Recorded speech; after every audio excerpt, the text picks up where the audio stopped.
ብልት የሚያሳድግ መድኃኒት FDA አፕሮቭድ የሆነ መድኃኒትና ቁጥጥር ባለስልጣን ያጸደቀው የሁለተኛ ዙርም ቢለዋል የተኛሉ እሷ ደስተኛ ግንኙነት ሳያደርግ የሚጨርስ ከሆነ መውለድ ሊያስቸግረው ይችላል። አሁን ወደ ተመልካቻችን ጥያቄ እንመለስና አንድ ተመልካቻችን እንዲህ ብሏል።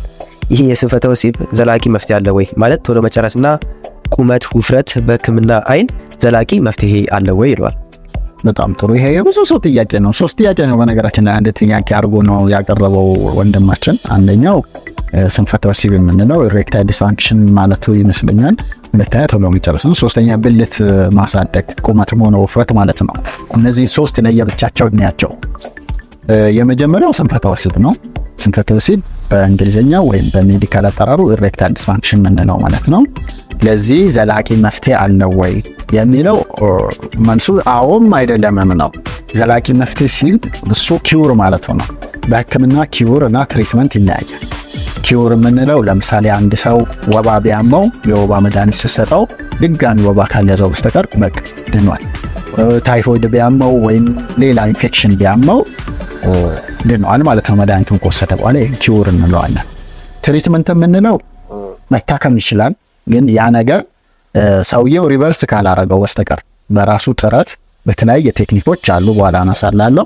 እነሱን ተጠቅሞ በራሱ ካልመለሰው በስተቀር ያለ ሕክምና ያለ መድኃኒት ማይጠፉ ነገሮች አሉ። ለምሳሌ ስኳር፣ ግፊት፣ እነዚህ የመሳሰሉ የክሮኒክ ኢልነስ የምንላቸው እነሱ ሕክምና ካላደረገ ላይጠፉ ይችላሉ ማለት ነው።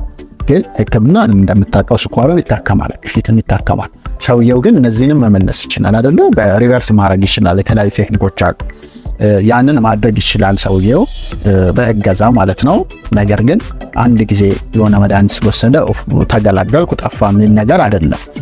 ስንፈተ ወሲብም ልክ እንደዛ ነው። ኢሬክታይል ዲስፋንክሽን የምንለው ሆነ ፕሪማቹር ኢጃኩሌሽን አንዳንድ ምክንያት ያላቸው የሚጠፉ አሉ። ለምሳሌ ጭንቀት ከሆነ 25% ስንፈተ ወሲብ። ፕሪማቹር ኢጃኩሌሽን ስንል ቶሎ መፍጠን በግንኙነት ሰዓት ቶሎ መጨረስ የምንለው። ኢሬክታይል ዲስፋንክሽን ያለመቆሙን ችግር ቢሆን በሳይኮሎጂካል ችግር የመጡ ከሆነ በሳይኮቴራፒ እና በዛ ተያያዥ ሕክምናዎች ሲስተካከል ሊጠፉ ይችላሉ እስከመጨረሻው ማለት ነው። ነገር ግን ምክንያት ያለው ነው አብዛኛው ኢሬክታይል ዲስፋንክሽን በተለይ በምክንያት የመጣ ነው። አንደኛ ምክንያቱን ፈልጎ ማከም ያስፈልጋል። ሁለተኛ ሰውየው እሱን ሪቨርስ ማድረግ ይጠበቅበታል። ለምሳሌ አሁን ፕሪማቹር ኢጃኩሌሽን የምንለው ቶሎ መጨረስ የምንለው ከ3 ወንዶች አንዱ አለው። ይሄ በሚሆንበት ጊዜ ከመጨናነቅ የመጣ ከሆነ እየተላመደ ሲሄድ በትንሽ እገዛ ይጠፋለታል ማለት ነው። ነገር ግን አብዛኛው ፕሪማቹር ኢጃኩሌሽን ወይም ቶሎ መጨረስ በተፈጥሮ ነው። ብልቱ ጫፉ ሴንሲቲቭ ስለሚሆን ነው። ያንን መቀየር አይቻልም። የሆነ መድኃኒት ወስደ ሁሌ ሊያጠፋው አይችልም።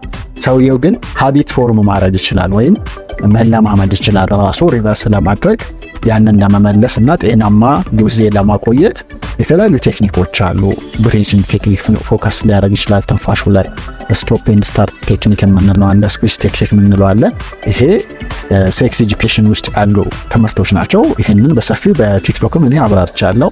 እነዚህን በማድረግ ራሱ ማቆየት ይችላል። ነገር ግን አንዳንድ ጊዜ ከ1 ደቂቃ በታች የሚጨርሱ ወንዶች አሉ። ፕሪማቹር ኢጃኩሌሽን አብዛኛው አክቹአሊ ላይፍ ሎንግ ነው።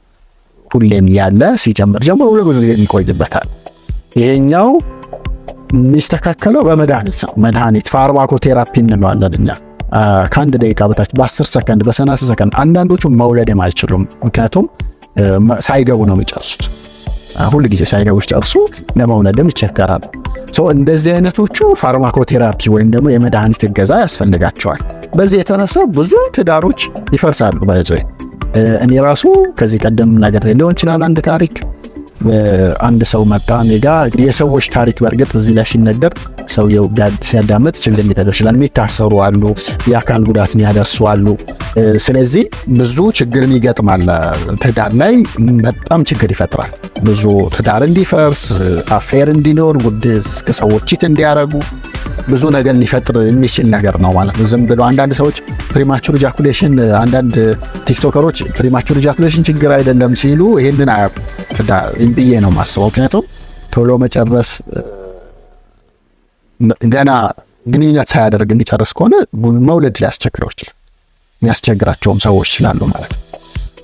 ከዛ ውጭ ደግሞ ሁልጊዜ እሱ ቶሎ ይጨርሳል። ከዛ ሁለተኛ ዙር እምቢ ይለዋል፣ ይተኛሉ።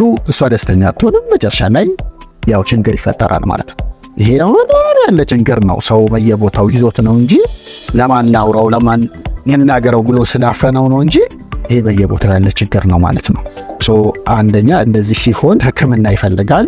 ሕክምናው አንድ ጊዜ ወስደው የሚገፋ አይደለም፣ ግን በራስ ጥረት ከመድኃኒት እገዛ ጋር ማሻሻል ይቻላል ማለት ነው። ነገር ግን በሌላ በመጨናነቅ በተለያየ ነገር የመጣ ከሆነ ሊድን ይችላል ማለት ነው። ስለዚህ ሜድንም አለ ማይድንም አለ። የሚታከም ነው ግን ሁሉ መታከም ይችላል። ከነበረበት ሁኔታ መሻሻል ይችላል። በሞደርን ሳይንስ የደረሰበት ደረጃ እንደዛ ነው። ግን ብዙ ሰው የማስታወቂያ ሰለባ ይሆናል። እዚች ጋር በዲም ስም የሚሰሩ አሉ።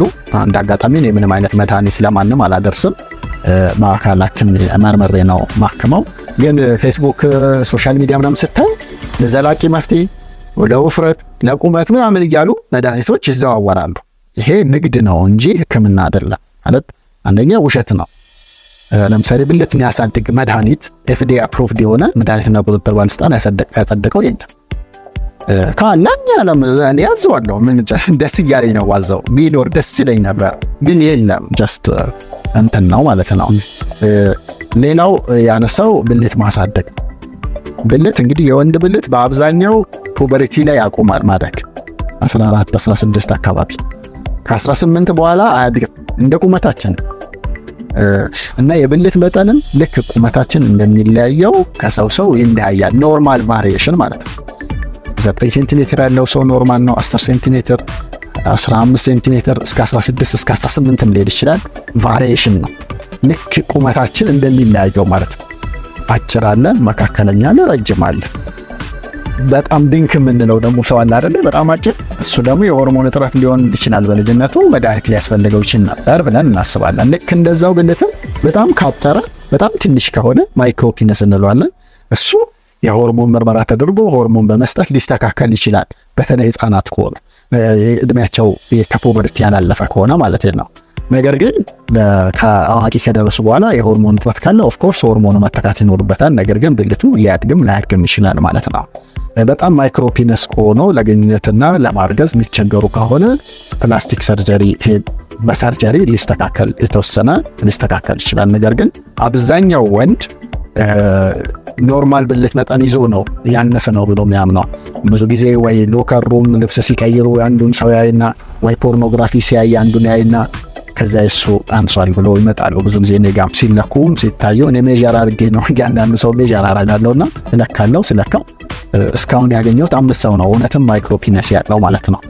ግን እኔ ከ5000 አካባቢ ሰው አይቻለሁና በጣም ትንሽ ነው ከዚህ አንጻር ማለት ነው። አንድ ጥናት ተደርጎ ነበርና ሰዎች ቁመታችሁ ከሚጨመሩና ብልታችሁ ከሚጨመር ሲባሉ ብልታችን ይጨመርልን ያለው 55% ወንድ ብልቱን በተመለከተ ኢንሴኩሪቲ አለበት ወይም ደግሞ ኮንፊደንስ ኢሹ አለ። ኖርማልም ሆኖ 55% ወንዶች ያነሰ ይመስላቸዋል ማለት ነው። ስለዚህ መልሱ አውም ነው አይም ነው። ያው ቅድም ለጠየቀኝ በጣም ቀጭን እንደሆነባቸውና ለተቸገሩ በጊዜያዊነት ማወፈሪያ ፋት ትራንስፈር የሚባል አለ። እሱ ሊደረግላቸው ይችላል። አክሪሊክ የተለያዩ የሚገቡ አሉ። ነገር ግን እሱ በጣም አልፎ በጣም ለትንሽ ሰዎች የሚያስፈልገው አብዛኛው ሰው እውቀትና ጤናማ ኗኗር ነው የሚያስፈልገው። ስንፈተ ወሲብ ይታከማል፣ ቶሎ መጨረስ ይታከማል። አንዳንዱ ይድናል፣ አንዳንዱ ደግሞ ብዙ ጊዜ ክትትልና ሕክምና ይፈልጋል ማለት ነው።